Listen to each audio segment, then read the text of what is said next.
have a goal: to ensure that every single monotype hardcore Nuzlocke in every mainline Pokemon game is completed on YouTube. Now, how do we accomplish that? Through this spreadsheet. Every game has been accounted for. Heck, some are finished, but some are criminally underrepresented. I, ChaoticMeatball, am here to fix that. There's still dozens of runs on here, but since I haven't been there in a while, why not return to the Sinnoh region with Diamond and Pearl using only normal types? There's actually a pretty staggering list of encounters here, with 14 unique ones available in Starly, Bidoof, Aipom, Munchlax, Baniri, Chatot, Hoothoot, Cleffa, Zangoose, Happiny, Girafarig, Azurill, Ursaring, and Glammeow available. One of these can evolve in Azurill, or else it'll turn into a water type, so it's just a gag encounter, and 3 of them are dual slot encounters. By plugging Ruby into the GBA slot with the National Dex, I can get Zangoose and Ursaring with Emerald. These are technically available before the Elite Four, but I'll have to go out of my way to complete the National Dex before going in, which is pretty tedious, and I'm not sure if I want to go that route. So let's stick with just 11 encounters.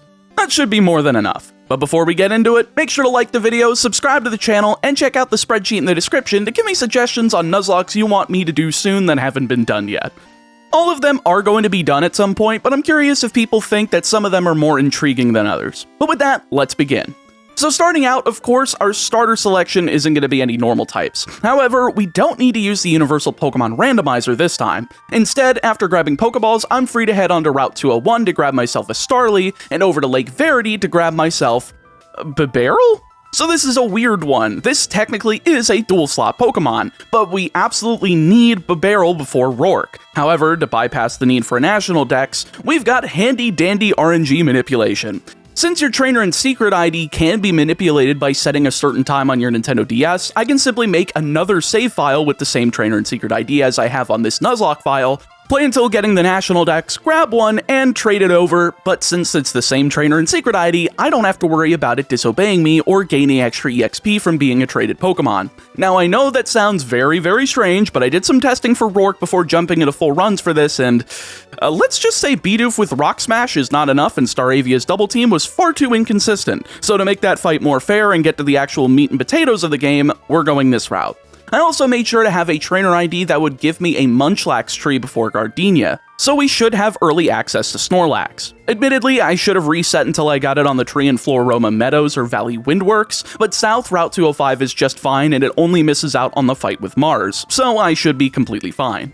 Now for Bibarel, I plan on EV training it in attack and speed to take advantage of the likes of Return and eventually Waterfall for stab, doing the same with Starly considering it not only gets normal and flying stab with the likes of Return, Fly, and eventually Brave Bird, but also great coverage with the likes of Steel Wing, Close Combat, and U-Turn, so it only makes sense to do it this way.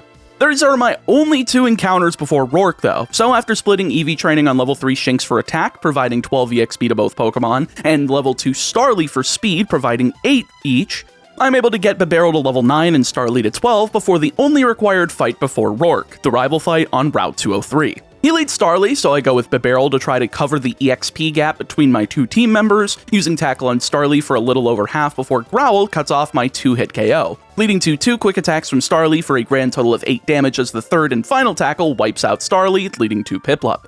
Despite continual usage of Growl, Tackle is still doing more than enough for Bibarel to continue staying in here, so I just keep spamming until Piplup goes down, winning the fight with over half HP remaining since apparently Bibarel getting to -6 attack was top priority.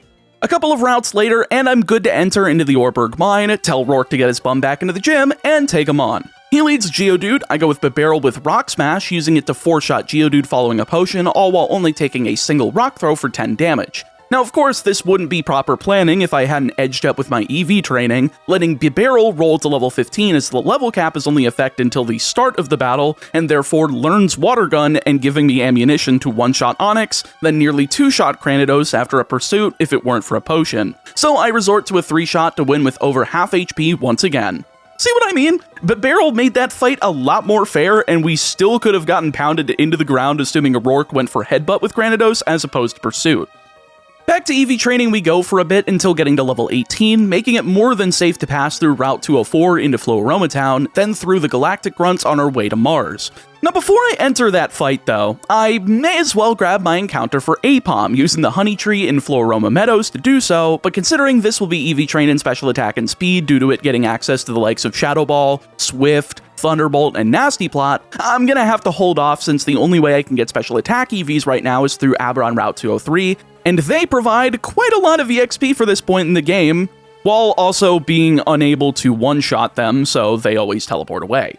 I will mention, though, that Apom ended up getting the ability Technician instead of Pickup, which is fantastic when you consider it'll power up Swift by 50%, making it a 90 power move plus stab, combined with the eventual special attack boosts with Nasty Plot, and we've got an insane special powerhouse with great coverage.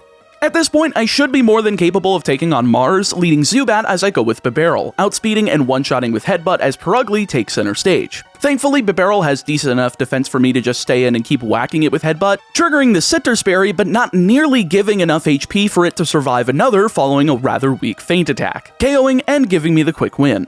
Perfect. And with that, I'm clear to grab myself a Buizel for the Chatot trade right here outside the Valley Windworks, then slather the tree with honey on Route 205, eventually encountering Munchlax. I'm pretty happy how low of a level it is considering I want to EV train it as much as possible in HP and attack, considering we'll have access to Belly Drum pretty early, not to mention I'm really happy that it's holding Leftovers, giving me a super useful item for this early in the game, especially once I hit Veilstone City and get access to the Protect TM. Now, if I was insane, I'd try for a few more Munchlax encounters to get the 100% guaranteed held Leftovers, but there's no way I'm going to be able to do that without waiting a few weeks, if not months of real time, so I'll just wait for the second set from Victory Road and move into Eterna Forest, getting Cheryl out of my hair to ensure she doesn't KO my next encounter. But I'm going to wait a minute to grab that and instead go into Eterna City for the Chatot trade, which I'll be EV training in Special Attack and Speed, considering it gets access to a great special stab move in both Hyper Voice and Chatter for both stabs. So this should be pretty good filler for the early and mid game, just don't expect it to really do anything late game when Chatot's stats fall off tremendously. Only 3 more encounters to grab before Gardenia, with Eterna Forest housing Baniri, getting of course Attack and Speed, Hoot Hoot at night on Route 211, getting special attack and speed due to access to the likes of Silverwind, Air Slash, and Psychic, then lastly Cleffa in Mount Coronet, getting special attack and speed due to the insane myriad of special moves we can teach this thing as a Clefable. Flamethrower, Ice Beam, Thunderbolt, Psychic, even Magical Leaf as level up with Cleffa. Those 5 typings already give me more than enough power, combined with a Moonstone mined up from the underground along with at least one of every type boosting plate. I am well strapped for the remainder of this game. Especially considering it's easy enough to get all of that friendship for Baniri and Munchlax while walking around the underground looking for those mining spots. So the grind to the level cap of 22 sees them both evolving into Lopunny and Snorlax respectively, also gaining Return and Belly Drum respectively for quite the monotype tandem. And as the cherry on top with 3 flying types, Gardenia's just absolutely toast. Staravia's more than enough by itself, one-shotting Cherubi, Turtwig, and Roserade all with 1 wing attack each to win. 2 down, 6 in the league to go, and with the majority of my encounters in hand, it should be smooth sailing.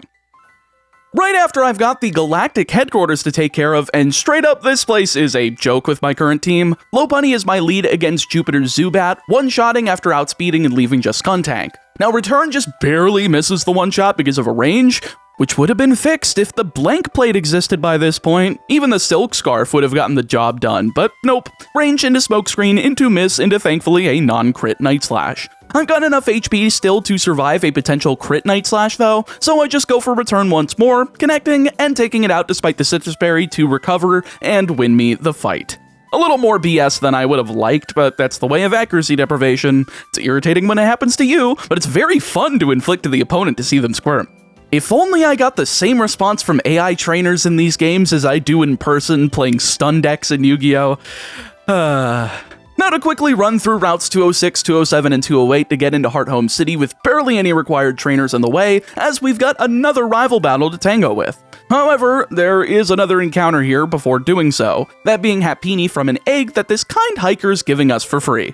Seeing as it'll get EV trained in HP and special defense, Blissey is quite the heckin' chonker. Not to mention we already have an Oval Stone from the underground, so we could theoretically evolve this right away.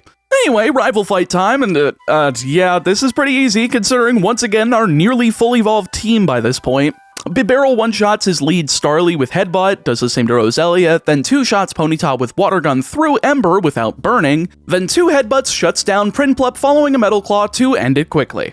As they say, Diet God is still God, and Bibarel is doing wonders as Diet God. Crossing through Route 209 through the Lost Tower for strength, then Routes 210 and 215 finally spits me out into Veilstone, giving me access to all of those juicy TMs from both the department store and game corner, so I can just completely deck out the team. Thunderbolt, Ice Beam, U-Turn, Flamethrower, Protect. There's just so much here, and I'm spoiled for choice. But, I really need money. Money would make me spoiled for choice at this point, and seeing as a few of my Pokemon are already EV trained by this point, I'm more than capable of just backtracking through the region to clear out all optional fights that I haven't taken out yet, combined with... Let's go gambling! Aw, dang it! Aw, dang it! Aw, dang it! Aw, dang it! Aw, dang it! Aw, dang it! Aw, dang it! Aw, dang it! Aw, dang it! I can't stop winning! Thankfully, it ends up working out in the end, giving me more than enough coins to get what I want. I also forgot to mention that my newest encounter in Giraffe Rig was available on Route 214, and adding that Psychic typing to my list of subtypes combined with EV training it in Special Attack and Speed for that oh-so-nice combo of Psychic and Thunderbolt, I just can't stop winning! Now then, how about a doubleheader of gym battles? Both Maylene and Crasher Wake have the same cap of 30, with the latter being much easier to take out now that I have access to all of those TM moves. He leads Gyarados as I go with Clefable, using Thunderbolt to one-shot straight away as Quagsire enters second. Magical Leaf is more than enough here to take it out in one shot, leaving just Floatzel to fall to Thunderbolt just as well following an outspeed and usage of Brine, giving me yet another quick win. Now then, the most frightening gym leader in this entire game is Maylene. Those fighting type moves are looking to absolutely tear me apart, so I'm gonna need to chuck as many neutralities as I can get away with on this team. Using Giraffe Rig for Psychic, then Staravia, Chatot, and Noctowl for Flying, while Clefable takes up a spot due to being somewhat bulky and having Psychic attacks, as well as Flamethrower for Lucario. Last one on this squad is Lopunny, who's just kind of filler, but it is fast and has access to Jump Kick, which is super effective on Lucario, so if things get dicey, we at least have that option too. She leads Meditite, I lead Clefable, and despite the Mind Blade being held here, it's still a range for Psychic to KO, barely missing it as always before Drain Punch takes about a third of my HP, which leads me to use Psychic 2 more times through 1 Detect, then the Knockout Shot leading to Machoke. This is a completely safe Psychic here, leaving just Lucario, and what do you know, we also have Flamethrower for this. Metal Claw barely takes Clefable down below half HP, and Flamethrower is just too strong at this point, taking it out from full to end the fight single-handedly. So much for talking up Maylene. I thought this fight was going to be a big deal, but nope, just another single-handed win. Let's keep the steam train a-rolling, folks. Now there's quite a bit of galactic filler between here and Fantina, but sandwiched between them is another rival fight over in Pastoria City, so let's whip his bum. For some reason, he still has a level 26 Starly as his lead, so I choose Lopunny to slap it out of the sky with Return, doing the same with Ponyta, Prinplup after 2 with a Metal Claw barely doing any damage, and Roselia to win. Well, that was basically the same fight as Heart Home City, and that was 2 matches ago. Why doesn't he have a Staravia yet? It just doesn't make any sense. Oh well, gotta cut the losses and just move on through Northern Route 210 and into Celestic Town, cleaning out the Galactic Run, getting Surf, and then heading on back to Heart Home for our showdown against Fantina. Thanks to the level cap being 36 for this point, not only am I able to evolve Staravia into Staraptor, Apom also gets to evolve into Ambipom with a nearly finished learn set, having the Swift, Thunderbolt, and Shadow Ball combo, but no Nasty Plot yet. We're still 3 levels shy for that, but Shadow Ball combined with Ghost-type immunity and no need to worry about Will-O-Wisp, topped off with the cherry that is a held Spooky Plate, should be enough to carry. But I'd rather use that as the backup plan. After all, her lead Drift Limb falls to 3 of Giraffe Rig's Thunderbolts as the first brings her into the red, resulting in Gust, then 2 more following a Hyper Potion. Gengar comes out as the follow-up, falling to Psychic in one shot, leaving just Miss Magius. Comedically, she doesn't have a great attack here aside from Magical Leaf as coverage, so I'm still safe to hit a Psychic, eat that Citrus Berry, then hit 1 more hoping to hit her into healing range. I don't recall if she has a second Hyper Potion, but if she does, it'll make for a good switch fodder for Ambipom. Oh, or I could just get a crit and single-handedly win the 5th gym fight. I wonder if I could get away with doing that for all 8 of them. Would be hilarious for different members to spotlight and pummel a gym leader each, but we'll see. Not much else to do in between badges other than the optional surf areas for extra experience, then cross the bridge over to Route 218 for our penultimate rival battle on the bridge of Canalave City. I just realized, why is he named Lewis? I don't even recall why I did that. I think I just chose the default option. But finally, he has a Staravia, only to be obliterated by my lead Clefable's Ice Beam after using Quick Attack, bringing out Heracross. KOing in one shot as Ponyta enters and goes down to Psychic. Prinplup comes out fourth and falls to 2 Magical Leaves after using Fury Attack before the 6th gym. God, okay, but I guess it goes down. Then Roselia enters last and falls to Ice Beam for another single-handed win. Byron's gym might seem imposing, but thanks to Clefable's access to Flamethrower for the Steel types and Magical Leaf for the Rock and Ground types, it's no problem to get to the leader himself. Leading Bronzor as I'm going for good old Reliable, using Flamethrower to miss a range. Whoop-de-doo, thank you for missing Hypnosis. Go to hell, please. Thank you. At least that ate a Hyper Potion here, though, bringing in Steelix next as Flamethrower KOs and leaves just Bastiodon. I don't really have the most effective out here, so I'm just soloing the fight. It's Flamethrower spam. Byron decides spamming Iron Defense is the best course of action, which does nothing, and Ancient Power, which I'm hoping to God himself that it better not get the Omni Boost. The first Flamethrower does a little over a quarter with Iron Defense and Retaliation. Great. Second gets him below half as the first Ancient Power doesn't get the boost. Just 4 more to get through. The third Flamethrower brings him to the red as Flash Cannon is fired off, and apparently the fool forgot that this isn't a Fairy type yet, doing only pitiful neutral damage as another Hyper Potion is fired off in the face of Flamethrower. Yet another brings him down below half as Iron Defense is deployed, with yet another bringing him back into the red as a second Ancient Power is fired off, with no Omni Boost in sight. Well, don't mind if I do, one more Flamethrower takes out the bulky bastard, giving me the Mine Badge and 6 out of 8 Gym Leader fights soloed by a single Pokemon. Great stuff. I'm not expecting Candace to put up much of a fight either, considering my access to fire for Sneasel, Snover, and Abomasnow, as well as plenty of flying for Medicham, but we're getting ahead of ourselves. Gotta take out Saturn and Mars first before any of those shenanigans can take place. First up, Saturn leads Kadabra as I go with Staraptor, one-shotting with Fly as Bronzor enters second, taking a U-turn to the face as Clefable comes in, doesn't take any damage, then fires off Flamethrower to KO, blasting Psychic next turn to his last Mon and Toxicroak for the quad-effective win. Perfect, on to Mars. She leads Golbat, I leave a Staraptor to get some chip damage with U-turn, bringing in Girafarig on a Toxic before dropping her with Psychic, leading to Purugly. All good, as this was just deployed to waste her fake-out turn, swapping back into Staraptor for minimal damage as Close Combat wipes the fat cat off the face of Sinnoh, leading to just Bronzor at EDU turn, doing the same as we did with Saturn by going into Clefable, taking a Gyro Ball, and finishing it with Flamethrower. Can't complain about that one, and with 3 snow routes in the books, I'm in Snowpoint City and ready to take on Candace. I decided why not, let's get some Ambipom action now that we have Nasty Plot, leading it against Snover to use Nasty Plot in the face of Snow Warning and Ingrain, getting it for practically free, then going for a second one before seeing Avalanche. Despite not being double powered due to not attacking, it still did over half thanks to a critical hit. Theoretically, I could have gone up to +6 since I was holding a held Citrus Berry, but I didn't want to cut it that close with the hail still up, so it's time to fire off Shadow Ball as it KOs Snover, leading to Medicham, who also goes down to it. Abomasnow nearly goes down, would have if I wasn't a pansy ass and just went for +6, but instead she just goes for Swagger afterwards, giving me enough time to swap out into Clefable and roast both her Abomasnow and Sneasel with 1 Flamethrower each to win the fight. Is what I would say if Woodhammer was not such a powerful move, doing over half to Clefable and forcing me into Noctowl. And then here, a critical Woodhammer ends up bringing Noctowl into the red, but the recoil damage thankfully does enough to KO Abomasnow and bring out Sneasel. And fearing being outsped, I swapped into Staraptor, only to eat a useless taunt as a quad-effective close combat finishes the rather dicey battle. Rip to the single Mon sweep dream, could have kept the streak going if I just clicked Nasty Plot one more time, but hey, I'm still deathless. I can't be upset about that. Now then, time for the story to grab me by the scrot and pull me along into obscenely long bum blast of galactic runs, ending atop Spear Pillar with 4 final fights. Of course, it actually starts in the galactic headquarters with the first Cyrus fight, which is a joke. He lets me get off 1 Nasty Plot with Ambipom against his lead Murkrow, not really doing anything as I go for Thunderbolt to KO both it and Golbat, leaving just Sneasel to barely not go down to the +2 blast. But considering Cyrus only chooses to go for Screech, and then a Super Potion, a single Technician boosted Swift is more than capable of finishing off the battle. Second up to bat is Saturn, leading Kadabra as Ambipom once again takes center stage, setting up Nasty Plot in the face of Embargo, then blasting out Shadow Ball to KO, leading to Toxicroak being ripped to shreds by the sharp stars of Swift in 1 shot, leaving just Bronzor.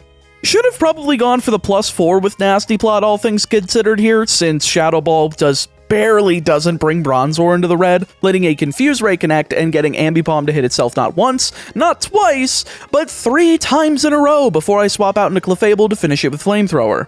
Third up, the multi-battle alongside my rival against Mars and Jupiter has them starting with double Bronzor as I go with Clefable for the Flamethrower strats.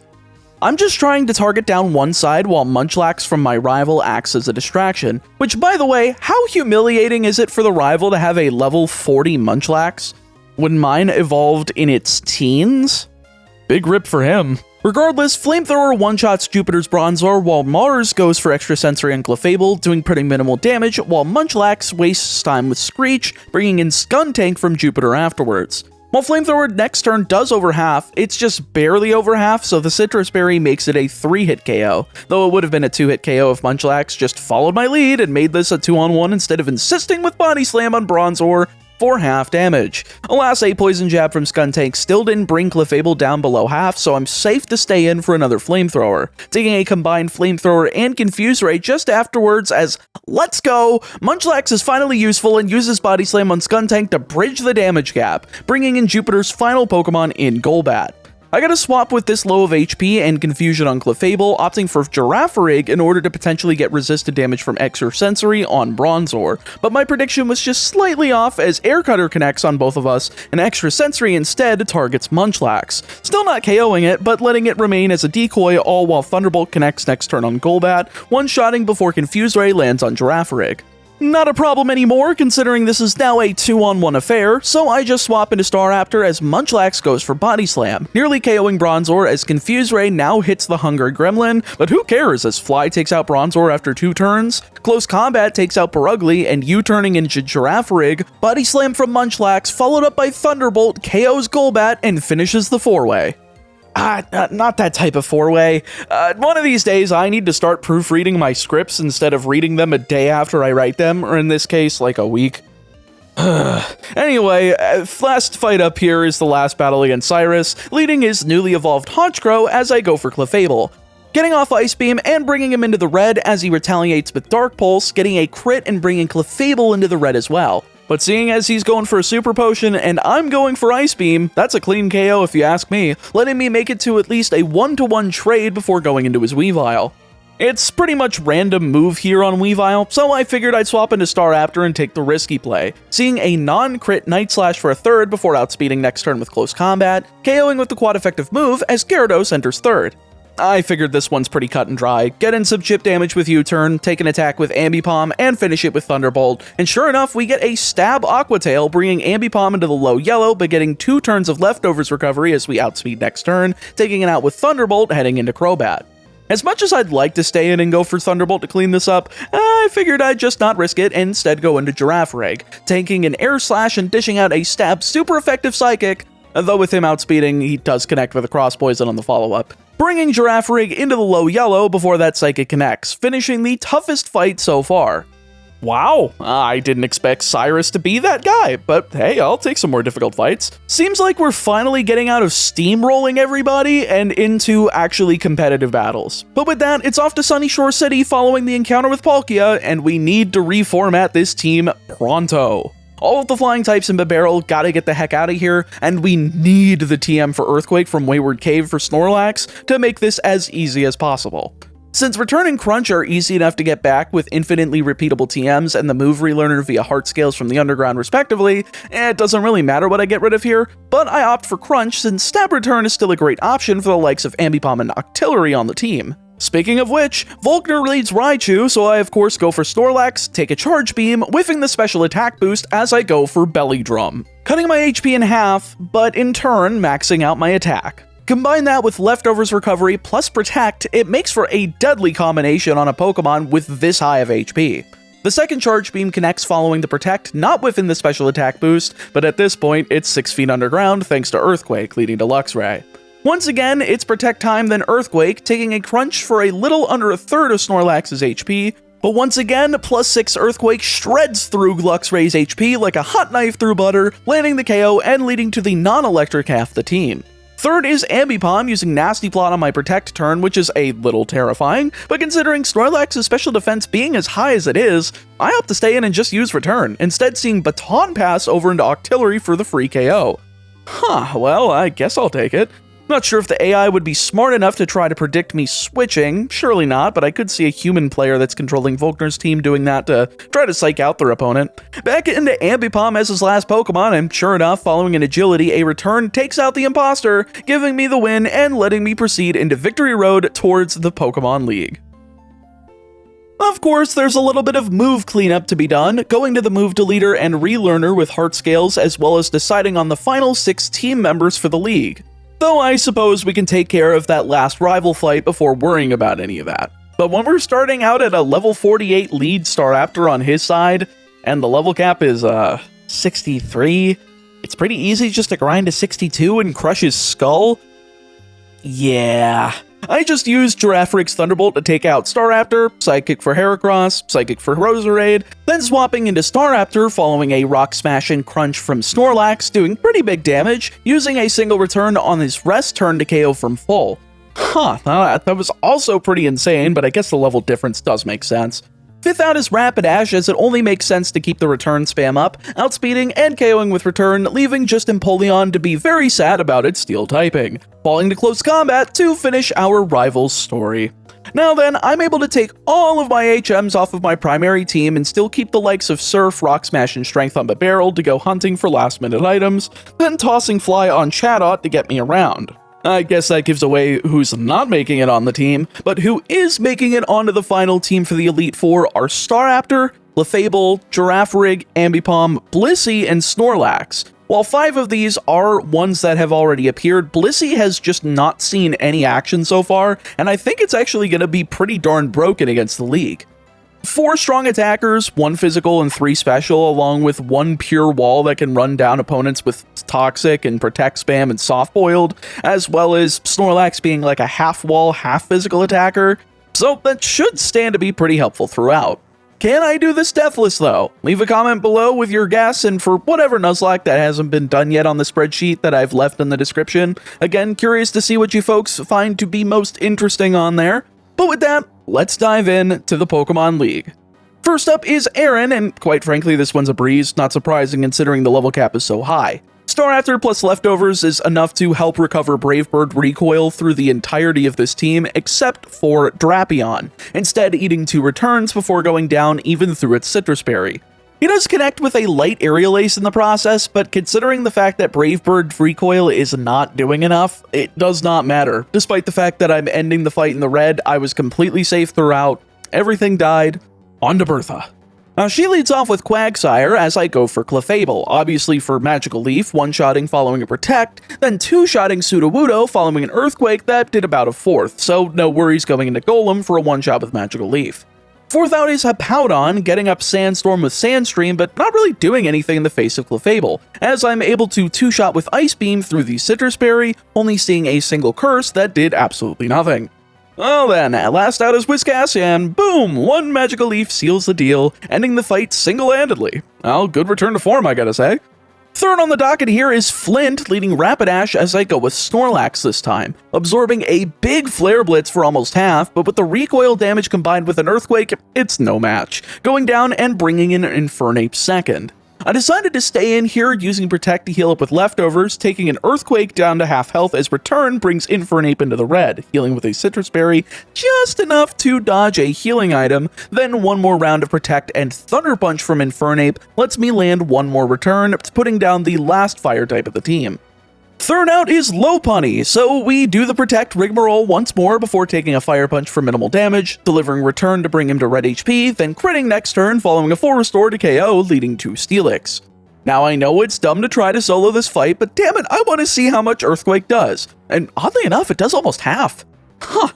I really didn't expect it to do that much considering Steelix's base defense, but I'll freaking take it, all while Rock Tomb barely did any damage in return.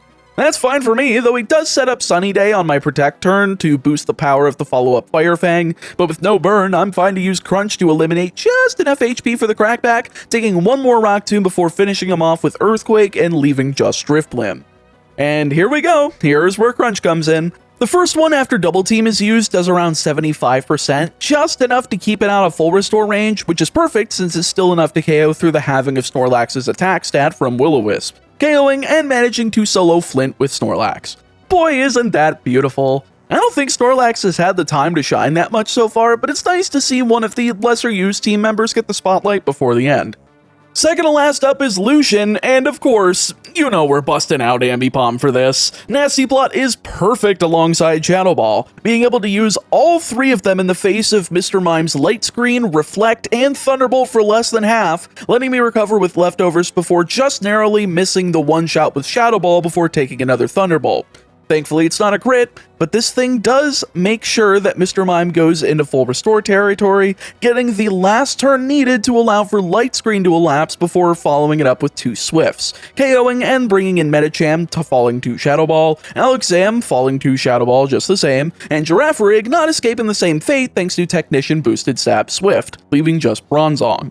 By this point, I'm back up with enough HP to stay in and try Shadow Ball, barely missing red HP and triggering the Citrus Berry, but managing to drop its special defense before seeing Psychic, bringing Apom back into red HP. Honestly, I was expecting Calm Mind there, and that's why I was a bit more excited about the special defense drop, but I guess the fight is finished as one more Shadow Ball puts down the Ancient Gear Golem for good, leaving me and Cynthia. I will say I'm a bit worried about this fight, since I'm not sure if Clefable can stand up against Garchomp without the Fairy typing in order to one-shot with Ice Beam, but we'll have to see as we take her on.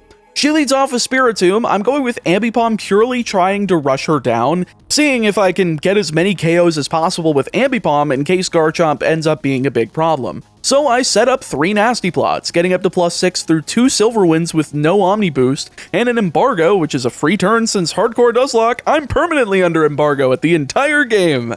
At +6 though, I'm more than capable of blasting out a one-shot Thunderbolt, putting me up 6 to 5, then doing the same to Lucario, then Shadow Balling to one-shot the big bad Garchomp, even managing to get a crit to rub the most salt into the wound as humanly possible. And I thought I was going to be scared of that thing. Fourth out is Gastrodon, in which I barely missed the range with Shadow Ball to KO. Probably should have just gone for the Technician boosted Stab Swift there to only eat a Stone Edge here that brings Ambipom down to just 7 HP. Phew, okay, well I guess I almost lost the Deathless run there, but now with her locked into using a full restore and no priority moves in sight, it's just one Swift to take it down with a critical hit, leading to Milotic. You know what? Screw it. I'm going out either soloing Cynthia's team or with a death, and that's pretty easy to say when I have +6 super effective Thunderbolt for Milotic, but for Roserade, I am a little iffy. But once I see the HP tick down with Shadow Ball, it fully depletes, fainting her last Pokemon to earn me the Sinnoh Championship, and proving that you, in fact, can hardcore Nuzlocke Pokemon Diamond and Pearl using only normal types. And do it deathless at that. We didn't even grab all of the encounters available throughout the game either, since I skipped out on Glameow, which was the entire reason I played Pearl as it's a version exclusive. Nor did I have to go after the dual slot Pokemon in Zangoose and Ursaring, with the exception of Bibarel, but frankly, I don't think the run would have gotten off the ground if I didn't decide to pull that little trick out of the book. Consider it practice for the Gen 4 portion of the shiny franchise Nuzlocke.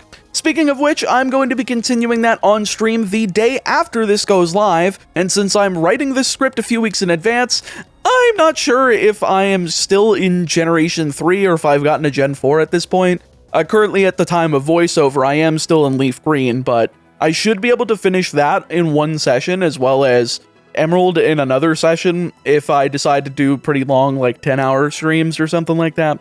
But I'm going off the cuff. This is unscripted Meatball right now. Regardless, as long as they don't RNG manip me a new asshole, I think I'm gonna be okay. Hope to see you stop in and maybe help increase that timer. Hey folks, Endcard Meatball here. Thanks for checking out the video. If you enjoyed it, make sure to subscribe and like, plus check out this other video on screen. You'll probably enjoy it too. And if you really enjoyed the content and want to help me produce more content like this, make sure to become a channel member, leave a super thanks in the comments below, or grab some gamer subs using my affiliate link in the description using code ChaoticMeat at checkout, so maybe we'll get our own cup and flavor in the future. Every little bit helps, and it keeps the lights on. Also, want to give you guys a reminder that, again, the Shiny Franchise Nuzlocke is still going with the live streams. Just been taking a bit of a break to play some other games to help prevent burnout, but I still need your help with that timer, so come on by and enjoy yourself, contribute to the timer if you can, but I have a lot of fun interacting with you guys live, so it'd be cool to see more of you folks pop in. Stay safe, stay healthy, and I'll see you next time.